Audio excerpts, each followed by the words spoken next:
नेपालको अर्थतन्त्रको अवस्था भयावह नरहेको नेपाल राष्ट्र बैंकका कार्यकारी निर्देशक डाक्टर गुडाकर भट्टको भनाई।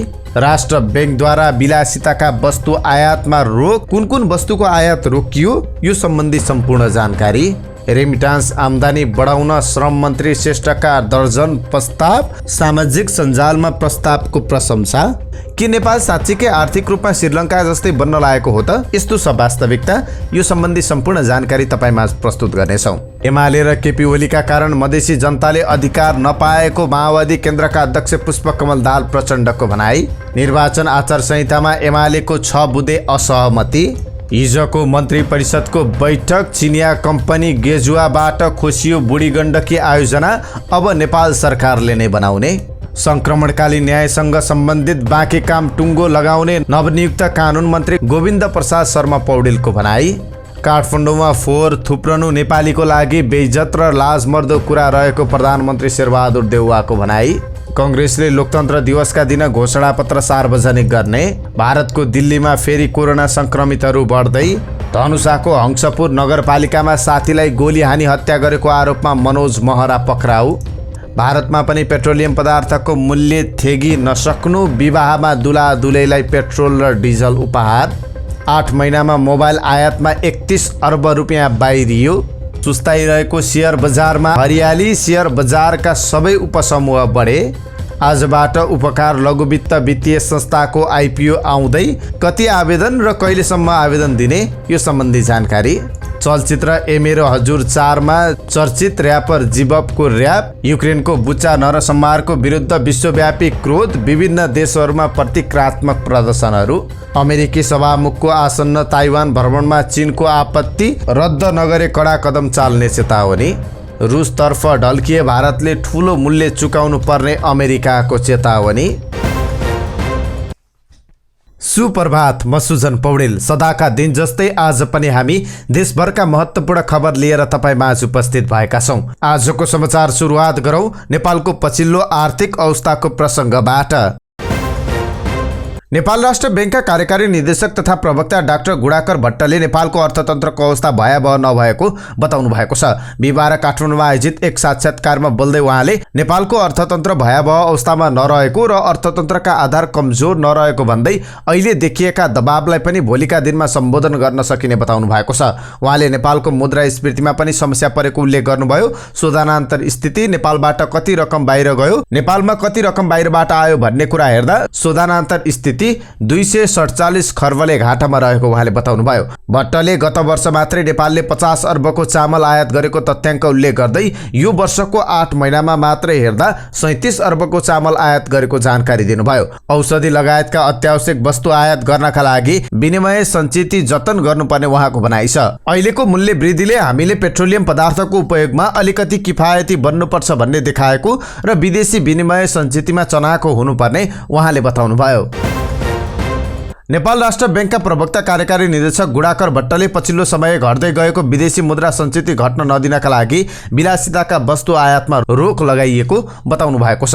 राष्ट्र बैंकले मुलुकको अर्थतन्त्रमा सङ्कट देखिएपछि विलासिताका वस्तु आयातमा रोक लगाएको भन्दै प्रवक्ता भट्टले सङ्कटबाट जोगाउनका लागि एउटा टुल्स प्रयोग गरिएको बताउनुभयो। कुन वस्तुको आयात रोकियो त? डिजाइन घडी, मोपेड, साइकल र आवश्यक पर्ने मोटर आयात खरिदमा लाग्ने इक्विपमेन्ट, मेसिनरी तथा पार्ट पूर्जा, धान, चामल, सुन, रेडिमेड कपडा, विद्युतीय उपकरण, कपडाजन्य वस्तु, चाँदी, धागो लगायतको पनि आयातका लागि एलसी नखुल्ने भएको छ। त्यसबाहेक ढुङ्गाका सजावट सामग्री, सिमेन्ट, चिम्नी, भाँडो, बोतल, जार, चाँदी, चाँदीले कुदिएका सामग्री, फर्निचर र त्यस सम्बन्धित वस्तु, खेलौना, खेलकुदका सामग्रीका साथै सम्बन्धित वस्तुको पनि आयात अब नहुने भएको छ। परफ्युम, मेकअपका सामान, कपालको क्रिम तथा स्याम्पू, काठको कोइला र फर्निचर, जुत्ता चप्पल र बुट, दाँतमा लगाउने तार, कपडा बुन्ने कुरुस, छाता, टेक्ने लौरोदेखि फिदरसम्मको आयातका लागि बैंकले पतित पत्र खोल्ने छैनन्। माछा, दुग्धजन्य पदार्थ, प्राकृतिक मह र अन्डा, बोट बिरुवा, तरकारी तथा गेडागुडी, सुपारी, केरा र चिप्स, छोगडा, मरिच, मासु, अप्टिकल, मेडिकल तथा सर्जिकल इक्विपमेन्टको लगायतका थुप्रै वस्तु आयात रोकिनेछ। श्रम, रोजगार तथा सामाजिक सुरक्षा मन्त्री कृष्ण कुमार श्रेष्ठले नेपाल आउने रेमिटान्स रकम औपचारिक माध्यमबाट ल्याउन सरकारले चाल्नुपर्ने कदमबारे विभिन्न प्रस्ताव गर्नुभएको छ। अर्थतन्त्रमा भएको सरकारवाला निकायको बैठकमा मन्त्री श्रेष्ठले वैदेशिक रोजगार वा रेमिटान्सबाट अधिकतम लाभ लिन हुन्डीको सट्टा ब्याङ्किङ च्यानल प्रयोग गरेर विदेशी मुद्रा ल्याउन आकर्षित गर्नुपर्ने बताउनुभयो। उहाँले नेपाल आउने रकम औपचारिक माध्यमबाट ल्याउन सके विदेशी मुद्रा सञ्चिति र ब्याङ्कसँग लगानी योग्य पुँजी अभावको समस्या हट्ने मन्त्री श्रेष्ठको भनाइ छ। मन्त्री श्रेष्ठले नेपाल आउने रेमिटान्स रकम औपचारिक माध्यमबाट ल्याउन सरकारले चाल्नुपर्ने कदमबारे विभिन्न प्रस्ताव गर्नुभएको छ। उहाँको प्रस्ताव यस प्रकार रहेको छ। वैदेशिक रोजगारीमा गएका श्रमिकलाई राज्यले सम्मानजनक व्यवहार गर्नुपर्ने, विदेशबाट पैसा पठाउँदा लाग्ने सेवा शुल्क हटाउनु पर्ने, विदेशका प्रमुख शहरमा नेपाली ब्याङ्क स्थापना गर्नुपर्ने, विदेशबाट सोझै नेपालको खातामा जम्मा हुने रकममा 2% सम्म बढी ब्याज दर हुनुपर्ने, औपचारिक माध्यमबाट नेपालमा पैसा पठाइसकेको प्रमाण पेश गरेमा नेपाल आउँदा ल्याउन पाउने सामान, टिभी, गरगहना आदिमा सहुलियत दिने, औपचारिक माध्यमबाट नेपालमा पैसा पठाइरहेको प्रमाण पेश गरेमा पुनः श्रम स्वीकृति लिँदा वैदेशिक रोजगार कल्याणकारी कोषमा रकम दाखिला गर्नु नपर्ने, वार्षिक रूपमा सबैभन्दा धेरै रेमिटान्स पठाउने मध्येलाई राष्ट्रिय सम्मान गर्नुपर्ने, औपचारिक माध्यमबाट नेपालमा रेमिटान्स पठाउनेलाई राज्यबाट सेवा शुल्क लिएर प्रदान गरिने सेवामा 50% सहुलियत दिने, नेपाल फर्केर उद्यम गर्नेहरूलाई विदेशमा हुँदा पठाएको रकम बराबरै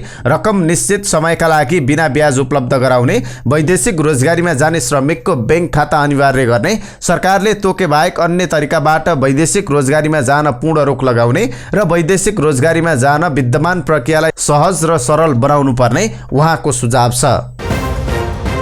यतिबेला मुलुकको अर्थतन्त्रलाई लिएर सबैजसो क्षेत्र तरङ्गित छ। सङ्कट उन्मुख अर्थतन्त्रको विषयले नछोएको सायदै कुनै क्षेत्र होला। बढ्दो आयात, घट्दो रेमिटान्ससँगै चुलिएको व्यापार घाटामा थप विदेशी मुद्राको सञ्चितिमा समेत तीव्र दबाव पर्न थालेपछि यतिबेला सबैले मुलुकको अर्थतन्त्रलाई लिएर चिन्ता व्यक्त गर्न थालेका छन्। न्यून विदेशी मुद्राको सञ्चितिकै कारण कागज मसी समेत किन्न नसक्ने अवस्थामा पुगेको श्रीलङ्काको उदाहरण लिँदै अहिले कतै नेपाल पनि दोस्रो श्रीलङ्का त बन्ने होइन भन्ने प्रश्न धेरैको मनमा छ। थप पछिल्ला दिनमा राष्ट्र ब्याङ्कले आयात नियन्त्रणमुखी एकपछि अर्को ठाडो निर्देशन जारी गर्न थालेपछि यसले सबैतिर तरङ्ग मचिएको छ। गत सोमबार मात्रै राष्ट्र ब्याङ्कले 27 वटै वाणिज्य ब्याङ्कका प्रमुख कार्यकारी अधिकृत सिइओहरूलाई बोलाएर अत्यावश्यक बाहेकका सबै विलासी वस्तुहरूको आयात पतित पत्र एलसी पूर्ण रूपमा बन्द गर्न निर्देशन दिएको छ। के साँच्चै मुलुकको अर्थतन्त्र चिन्ताजनक छ त? खास गरी यतिखेर मुलुकको आयात निर्यातले भन्दा पनि निरन्तर बढ्दो विदेशी मुद्राको सञ्चितिले सबैलाई चिन्तित बनाएको छ। आयात बढे पनि रेमिटान्स बढेको भए र पर्याप्त विदेशी मुद्राको सञ्चिति भएको भए समस्या पर्ने थिएन। तर अहिले विदेशी मुद्राको सञ्चिति नराम्रोसँग निरन्तर घटिरहेको छ। यसले समस्या पारिरहेको छ। सामान्यतया यसअघि मुलुकसँग सरदर 8 देखि 10 महिनाको वस्तु तथा सेवा आयात गर्न पुग्ने विदेशी मुद्राको सञ्चिति हुन्थ्यो। तर पछिल्लो समय तीव्र आयातका बावजुद अपेक्षित रेमिटान्स तथा अन्य मुद्राको स्रोतहरू बढ्न नसक्दा विदेशी मुद्राको सञ्चिति घटेर न्यूनतम 7 महिनाको आयात पनि धान्न नपुग्ने अवस्थामा पुगेको छ। यो चिन्ताको विषय हो। यस्तो समस्या अहिले श्रीलङ्काले 1 अर्ब अमेरिकी डलर बराबरको पनि सञ्चिति नहुँदा ठूलो समस्या भोगिरहेको छ। नेकपा माओवादी केन्द्रका अध्यक्ष पुष्पकमल दाहाल प्रचण्डले मधेसी जनताको पहिचान र अधिकार सहितको संविधान संशोधन प्रस्ताव पारितको बाधक एमाले रहेको बताउनु भएको छ। सिराहाको मिचैयामा आयोजित कार्यक्रमलाई सम्बोधन गर्दै उहाँले त्यसका असली भागीदार केपी शर्मा ओली रहेको बताउनुभयो। मधेसी जनताको पहिचान र अधिकार संविधानमा जति लेखिनु पर्थ्यो लेखिएन। मधेसी जनताले अधिकारलाई परिमार्जनका निमित्त संसद सचिवालयमा प्रस्ताव समेत दर्ता भएको थियो। एमाले भन्ने पार्टी र केपी ओली भन्ने नेताकै कारण मधेसी जनताको पहिचान र अधिकारको संशोधन प्रस्ताव पारित हुन सकेन। पहिचान र अधिकारको लडाईँका लागि आफूहरूले अभियान अगाडि बढाएको उहाँले बताउनुभयो। प्रचण्ड भनेको पहाडिया मात्र होइन, नेपाली जनताको छोरो हुँ भनेर सिराहाबाट चुनाव लडेको थिए उहाँले भन्नुभयो। उहाँले ठूलो बलिदान बाट प्राप्त गरेको पहिचान, अधिकार, समावेशी संघीयता, गणतन्त्र र धर्मनिरपेक्षता उल्टाउने षड्यन्त्र भइरहेको बताउनुभयो। केपी ओलीले पार्टीमा अल्पमत परेको हुनाले संसद विघटन गर्ने अपराध गरे। यो अपराध पार्टीका विरुद्ध सङ्घर्षका नाममा गरियो। जनयुद्ध र जनआन्दोलनको बलमा प्राप्त उपलब्धि उल्टाउने दुस्साहस भयो। यो षड्यन्त्र सफल हुन्थ्यो भने यो देश राजनीतिक दुर्घटनामा परिसक्थ्यो उहाँले भन्नुभयो। प्रमुख प्रतिपक्षी दल नेकपा एमाले निर्वाचन आचार संहितामा निर्वाचन आयोगले संविधान र कानूनसँग बाजिएका विषय राखेको भन्दै लिखित रूपमा असहमति राखेको छ। एमाले महासचिव शंकर पोखरेलले निर्वाचन आयोगले वैशाख 30 गतेका लागि घोषणा गरिएको स्थानीय तहको निर्वाचनका लागि जारी गरेको आचार संहितामा संविधान र कानूनसँग बाजिने बाहेक सबै विषय मान्ने भन्दै पत्र बुझाउनु भएको छ। एमाले महासचिव पोखरेलले बिहिबार आयोगलाई बुझाएको पत्रमा भनिएको छ, एमाले नेपालको संविधान र संसदद्वारा पारित गरिएका कानूनहरूप्रति सदैव प्रतिबद्ध छ। यस आयोगले तयार पारेको आचार संहिता सहित संविधान र कानूनसँग बाजिएको बाहेक कुनै पनि निकायद्वारा जारी गरिएका वा जारी हुने संहिताको पालना गर्न गराउन समेत हाम्रो पार्टी प्रतिबद्ध छ। सरकारले बुढी गण्डकी जलाशय युक्त जलविद्युत आयोजनाबाट चिनिया कम्पनी चाइना गेजुवा ग्रुप कम्पनी लिमिटेड गेजुवालाई निकाल्ने निर्णय गरेको छ। बिहिबार बालुवाटारमा बसेको मन्त्री परिषद बैठकले बुढी गण्डकीबाट गेजुवालाई निकालेर आयोजना सरकारले आफै बनाउने निर्णय गरेको नेपाल सरकारका एक मन्त्रीले जानकारी दिए। नवनियुक्त कानून न्याय तथा संसदीय मामिला मन्त्री गोविन्द प्रसाद शर्मा पौडेल कोइरालाले संक्रमणकालीन न्यायसँग सम्बन्धित बाँकी काम टुङ्गो लगाउने प्रतिबद्धता व्यक्त गर्नुभएको छ। सिंहदरबार स्थित मन्त्रालयमा बिहिबार पदभार ग्रहण गर्दै मन्त्री शर्माले संक्रमणकालीन न्यायसँग सम्बन्धित विषयको टुङ्गो लगाउन सर्वोच्च अदालतको दिशानिर्देश अनुसार अगाडि बढ्ने बताउनु भएको छ। बर्दियामा गुलरिया नगरपालिकाकी उपमेयर सुशीला गिरी, वडा नम्बर 6 का वडाध्यक्ष निरज शर्मा लगायतका नेपाली कङ्ग्रेसका नेताहरूसहित माओवादी, जसपा र विभिन्न पार्टी परित्याग गरी 4500 जना एमालेमा प्रवेश गरेका छन्। एमाले अध्यक्ष केपी ओलीले बिहिबार बर्दिया पुगेर उनीहरूलाई एमालेमा भित्राएका छन्। दिउँसोको चर्को गर्मीका बावजुद सदरमुकाम गुलरियामा भएको विशाल कार्यक्रममा स्थानीयको खचाखच रहेको थियो। त्योभन्दा अगाडि बाँकेमा नेकपा एकीकृत समाजवादी जिल्ला कमिटी बाँकेका उपसचिव ईश्वर थापा सहित नेकपा एसके युवा संघका केन्द्रीय सदस्य राजु तामाङ सहित 500 जनालाई ओलीले एमालेमा प्रवेश गराएका थिए। एमाले केन्द्रीय सदस्य किस्मत कुमार कक्षेपतिले बाँके बर्दियामा एमालेको असाधारण जनलहर आएको बताउनुभयो। सो अवसरमा बोल्दै नेकपा एमालेका अध्यक्ष केपी शर्मा ओलीले 5 दलीय गठबन्धनलाई चुनावमा हराएर देशी विदेशी प्रतिक्रियावादीको षड्यन्त्र असफल बनाउनुपर्ने जिम्मेवारी जनतामा आएको बताउनु भएको छ। लोकतन्त्र र विकास निर्माणको कामलाई अगाडि बढाउन एमालेले जित्नुपर्ने ओलीले बताउनुभयो। प्रधानमन्त्री शेरबहादुर देउवाले फोहोरबाट बिजुली र ग्यास उत्पादन गर्न सकिने बताउनु भएको छ। बिहिबार विश्व स्वास्थ्य दिवसको अवसर पारेर काठमाडौँमा आयोजित टाइफाइड विरुद्धको खोप अभियान सञ्चालनको शुभारम्भ गर्दै प्रधानमन्त्री देउवाले फोहोरबाट बिजुली र ग्यास उत्पादन गरेर फोहोर व्यवस्थापन गर्नुपर्ने बताउनुभयो। उहाँले काठमाडौँमा फोहोर व्यवस्थापनको कुरा अत्यन्त जरुरी भइसकेको पनि बताउनुभयो। प्रधानमन्त्री देउवाले धरानमा फोहोरबाट बिजुली र ग्यास उत्पादन गरी टेम्पो लगायतका साना सवारी साधन सञ्चालन गरिएको भन्दै काठमाडौँको फोहोरलाई पनि त्यसैगरी व्यवस्थापन गर्न सम्बन्धित निकायलाई निर्देशन दिनुभयो। सत्तारूढ नेपाली कङ्ग्रेसले लोकतन्त्र दिवसका दिन वैशाख 11 गते चुनावी घोषणापत्र सार्वजनिक गर्ने भएको छ। बिहिबार बसेको स्थानीय तह निर्वाचन घोषणापत्र तयारी समितिको बैठकले वैशाख 11 गते घोषणापत्र सार्वजनिक गर्ने निर्णय गरेको हो। स्थानीय तहको निर्वाचन वैशाख 31 गते हुँदैछ। महामन्त्री गगन कुमार थापा नेतृत्वको समितिले पहिलो सानो टिम बनाएर छलफल गरेर समेट्नुपर्ने विषय सङ्कलन गर्ने र त्यसपछि सबै मस्यौदा एकीकृत गरेर अन्तिम रूप दिने गरी कार्य विभाजन गरेको छ। अन्तिम मस्यौदा तयार पारेर 11 गते सार्वजनिक गर्ने कुरा भएको छ। केन्द्रीय सदस्य अजय बाबु शिवाकोटीले भने उनले 11 गते घोषणापत्र सार्वजनिक गर्ने र 12 गते उम्मेदवारी मनोनयन दर्ता गरिने बताएका छन्। छिमेकी राष्ट्र भारतको राजधानी नयाँ दिल्लीमा पुनः कोरोना भाइरसको संक्रमण बढ्दै गएको छ। दिल्लीमा कोरोना संक्रमण दर लगातार बढिरहेको त्यहाँको स्वास्थ्य मन्त्रालयले जनाएको छ। पछिल्लो 24 घण्टामा दिल्लीमा कोभिड-19 का 126 जना नयाँ संक्रमितहरू भेटिएका छन्। अप्रिल 4 यता दिल्लीमा कोरोना संक्रमण दर लगातार बढिरहेको बताइएको छ। कोरोना संक्रमण दर घटिरहेको अवस्थामा डीडीएमए को बैठकमा मास्क नलगाउनेलाई जरिवाना तिराउने नियम पनि खारेज गरिएको छ। दिल्लीमा संक्रमण दर 1.12% रहेको छ। गत मङ्गलबार मात्रै दिल्लीमा 112 वटा नयाँ केसहरू रिपोर्ट गरिएको थियो भने 92 जना बिरामीहरू सो अवधिमा निको भएका थिए। हाल दिल्लीमा सक्रिय संक्रमितको संख्या 488 रहेको छ। यो सँगै संक्रमण दर 1% अर्थात् 1.05% भन्दा माथि पुगेको छ।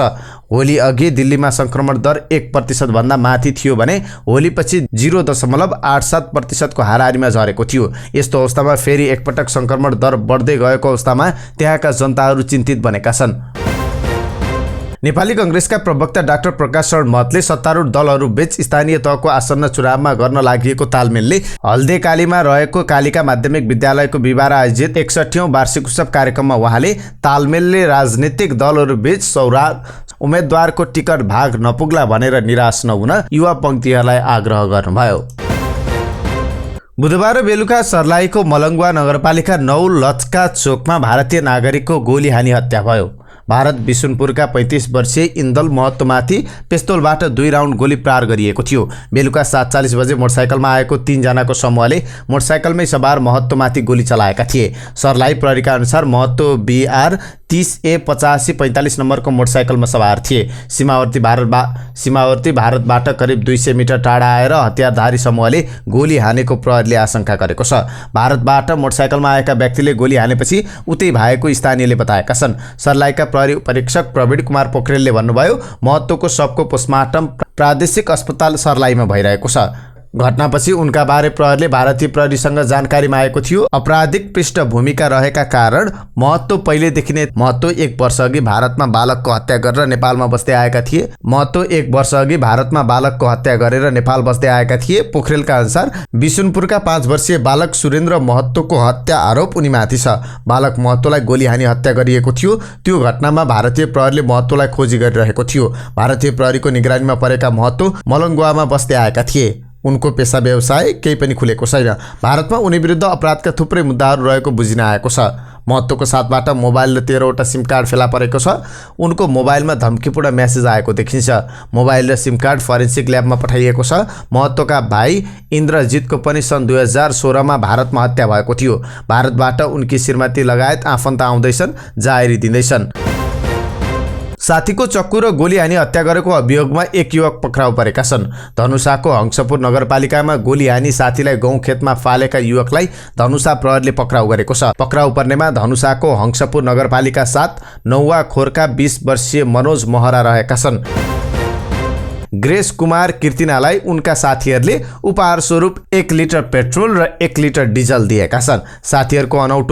साथीहरूको यस्तो अनौठो उपहार देखेर दुलादुलै त सुरुमा अचम्ममा परेका थिए, तर पछि उनीहरूले साथीहरूको उपहार सहर्ष स्वीकार गरे। ती दुलादुलैले बिहेको स्टेजमा पेट्रोल डिजल उपहार लिएको तस्बिर अहिले सामाजिक सञ्जालमा भाइरल भइरहेको छ। तमिलनाडुमा 1 लिटर पेट्रोलको मूल्य अहिले भारु 110 रुपियाँ 85 पैसा र डिजेलको भारु 100 रुपियाँ 94 पैसा रहेको छ। चालु आर्थिक वर्षको पहिलो 8 महिना साउन फागुनमा 31 अर्ब रुपियाँ बराबरको मोबाइल आयात भएको छ। भन्सार विभागको तथ्याङ्क अनुसार 8 महिनामा 10 अर्ब 99 करोड रुपियाँ बराबरको मोबाइल आयात भएको छ। 8 महिनामा 42,60,000 थान मोबाइल सेट आयात भएको छ, जसबाट सरकारले 4 अर्ब 89 करोड राजस्व पनि उठाएको छ। गत आर्थिक वर्षको यस्तै अवधिमा 49,93,000 थान सेट आयात हुँदा 26 अर्ब 30 करोड बाहिरिएको थियो। त्यसबाट सरकारले 4 अर्ब 16 करोड रुपियाँ राजस्व उठाएको थियो। यो वर्ष मोबाइल सेटको संख्या घटे पनि अन्तर्राष्ट्रिय बजारमा आयातकर्ताले तिरेको मूल्य करिब 5 अर्ब रुपियाँले बढेको विभागको तथ्याङ्कले देखाउँछ। गुणस्तरीय स्मार्टफोनको माग बढ्दै गएकाले पनि महँगा फोनको आयात बढेको छ। साताको कारोबारको अन्तिम दिन बिहिबार शेयर बजार बढेको छ। सबै उपसमूह उकालो लागेका छन्। परिसूचक नेप्से 35.66 अङ्कले बढेको छ। यो अङ्कको वृद्धिसँगै नेप्से 2464 अङ्कमा कायम भएको छ। दिनभर कुल 2 अर्ब 12 करोड रुपियाँ बराबरको कारोबार भएको थियो। बैंकिङ 18, विकास बैंक 70, फाइनान्स 25, होटल तथा पर्यटन 35, जलविद्युत 30, जीवन बीमा 258, उत्पादन 47, लघुवित्त 63, निर्जीवन बीमा 109, अन्य 68 र व्यापार उपसमूह 59 अङ्कले बढे। कुल 174 कम्पनीको मूल्य बढ्दा 17 को घट्यो भने 4 को स्थिर रह्यो। हिमालयन पावर पार्टनर्स र नेस्टो लघुवित्तको मूल्य 10% ले बढ्यो। टेलिकमको मूल्य करिब 6% ले बढ्यो। राष्ट्र उत्थान लघुवित्तको मूल्य सबैभन्दा धेरै 7.7% ले घट्यो। कारोबार रकमका आधारमा Nobel bank, prime commercial bank, Himalayan distillery, Shivam cement, Arun valley hydro power company क्रमशः अगाडि रहे। उपकार लघुवित्त वित्तीय संस्था लिमिटेडले चैत 25 अर्थात् आजबाट आइपिओ निष्कासन गर्ने भएको छ। लघुवित्तले सर्वसाधारणलाई 2,66,25,000 रुपियाँ बराबरको 2,66,250 किता सेयर निष्कासन गर्ने भएको छ। निष्कासन गर्ने कुल सेयर मध्ये 0.5% अर्थात् 3,281 किता कर्मचारीका लागि सुरक्षित गरिएको छ। 5% अर्थात् 11,813 किता सेयर सामूहिक लगानी कोषलाई सुरक्षित गरिएको छ। त्यस्तै बाँकी रहेको 2,21,156 किता सेयर सर्वसाधारणका लागि सुरक्षित गरिएको छ। आवेदकले न्यूनतम 10 किता सेयर खरिदका लागि आवेदन दिनुपर्नेछ भने अधिकतममा 1,000 किताका लागि छिटोमा चैत 29 गतेसम्म आवेदन दिन सक्नेछन्। अनमोल केसी र सुहाना थापा स्टारर ए मेरो हजुर 4 मा जिबब नामले चर्चित र्यापर सुदीप भण्डारीले गीत गाएका छन्। गीतमा उनकै शब्द र सङ्गीत छ। मिलेन लेभल तेरो बाउ बोला ए र्याप गाएर चर्चामा आएका जिबब ए मेरो हजुर 4 समूह बीच भेटघाट समेत भएको छ, जहाँ अनमोल, सुहाना र जिबबले फोटो समेत खिचाएका छन्। जिबबले गाएको ए मेरो हजुर 4 को गीत यसै साता सार्वजनिक गरिनेछ। झरना थापा निर्देशित फिल्म ए मेरो हजुर 4 आउँदो वैशाख 1 गतेबाट प्रदर्शनमा आउँदैछ। फिल्ममा अनमोल, सुहाना र सलोन बस्नेतको मुख्य भूमिका रहेको छ। युक्रेनमा रुसको आक्रमण आज 44औं दिन पनि जारी छ। रुसले युक्रेनका विभिन्न शहरमा नरसंहार गरेको समाचारहरू आइरहेका छन्। युक्रेनको होस्टोमेल शहरमा हराइरहेका मानिसहरूको खोजी गर्ने क्रममा एउटा ग्यारेजबाट 11 जनाको शव फेला परेको छ। रुसी सेनाले ती सर्वसाधारणको हत्या गरेको युक्रेनको दाबी छ। यसअघि रुसी सेना अर्को शहर बुचाबाट बाहिरिएपछि बुचामा भएको नरसंहारको पर्दाफास भएको थियो। राजधानी कीव क्षेत्रबाट रुसी सेनाहरू फर्किने क्रममा जथाभावी बुचामा 400 भन्दा बढी मानिसहरूको हत्या गरेको युक्रेनले दाबी गरेको छ। बुचामा भएको नरसंहारले युक्रेनका राष्ट्रपति भ्लोदिमिर जेलेन्स्की रुसी आक्रमण विरुद्ध कडा कदम चाल्न संयुक्त राष्ट्रसङ्घको सुरक्षा परिषदलाई अपिल गरेका थिए। बुचामा भएको हत्यालाई लिएर जर्मनीको शहर बर्लिनमा संसद भवनका अगाडि मानिसहरू विरोध प्रदर्शनमा उत्रिएका छन्। उनीहरूले युक्रेनमाथि भएको हिंसालाई रोक्नुपर्ने र रुसलाई कडा कारबाही हुनुपर्ने माग गरिरहेका छन्। जर्मनी र जर्जियाको राजधानीहरूमा सांकेतिक प्रदर्शनहरू भइरहेका छन्। चीनले अमेरिकी प्रतिनिधि सभाकी सभामुख नान्सी पेलोसीको आसन्न ताइवान भ्रमणप्रति कडा आपत्ति जनाएको छ। पेलोसी ताइवान आए कडा कदम उठाउने चेतावनी पनि चीनले दिएको छ। पेलोसी अर्को साता जापान हुँदै ताइवान भ्रमणमा निस्किने पश्चिमा मिडियाले जनाएका छन्। चिनिया विदेश मन्त्रालयका प्रवक्ता झाओ लिजियनले ताइवान र अमेरिका बीच कुनै पनि आधिकारिक सम्पर्कको चीनले विरोध गर्ने बताउँदै अमेरिकाले भ्रमण रद्द गर्नुपर्ने बताएको छ। यदि पेलोसीले ताइवानको भ्रमण गरिन् भने यो नतिजा अमेरिकाले भोग्नुपर्नेछ। प्रवक्ता झाओले चेतावनी दिएका छन्। भ्रमणले अमेरिका र चीन सम्बन्धमा असर पार्ने समेत बताइएको रोइटर्सले जनाएको छ। पेलोसी चीनको कटु आलोचक तथा मानवाधिकार उल्लङ्घनको आरोप लगाउने अमेरिकी राजनीतिज्ञ हुन्। चीन नीति अन्तर्गत चीन ताइवानलाई आफ्नो भूभाग ठान्छ, तर ताइवान आफूलाई स्वतन्त्र देश ठान्छ। ताइवानमा सन् 1997 मा तत्कालीन अमेरिकी सभामुखले ताइवानको भ्रमण गरेका थिए। अमेरिकाले भारतलाई रुसतर्फ ढल्किएमा ठूलो मूल्य चुकाउनु पर्ने चेतावनी दिएको छ। अमेरिकी राष्ट्रपति जो बाइडेनका आर्थिक सल्लाहकार बिएन ड्रेसेले बुधबार उक्त चेतावनी दिएका हुन्। अमेरिकाले भारतलाई रुससँगको रणनीतिक साझेदारीले भविष्यसम्म गम्भीर असर पार्ने बताइसकेको डेसेले खुलाएको इन्डियन एक्सप्रेसले लेखेको छ। अमेरिका, युरोप, अस्ट्रेलिया र जापान जस्ता देशहरूले रुसमाथि आर्थिक प्रतिबन्ध लगाएपछि भारतले फरक धार लिएर रुसबाट तेल आयात गरिरहेको छ। भारतका विदेश मन्त्री एस जयशंकरले कोभिड र अफगानिस्तानको घटनापछि ठूलो परिवर्तन आएको भन्दै भारतले रुस र युक्रेन बीचको युद्धमा तटस्थ भूमिका लिएकोमा बचाउ गरेका थिए। उनले लोकसभामा बोल्दै बुधबार भारत कुनै पक्षसँग लाग्ने भन्दा शान्तिको पक्षमा भूमिका निभाइरहेको बताएका थिए। यसअघि अमेरिकी राष्ट्रिय सुरक्षा सहायक सल्लाहकार डपिल सिंहले भारत भ्रमण गरी भारतलाई रुसको कदमको विरुद्ध लाग्न भनेका थिए। भारतको आन्ध्र प्रदेशका सबै मन्त्रीहरूले राजीनामा दिएका छन्। 24 जना मन्त्रीहरूले आन्ध्र प्रदेशका मुख्यमन्त्री वाइएस जगनमोहन रेड्डी समक्ष राजीनामा पत्र बुझाएको हिन्दुस्तान टाइम्सले लेखेको छ।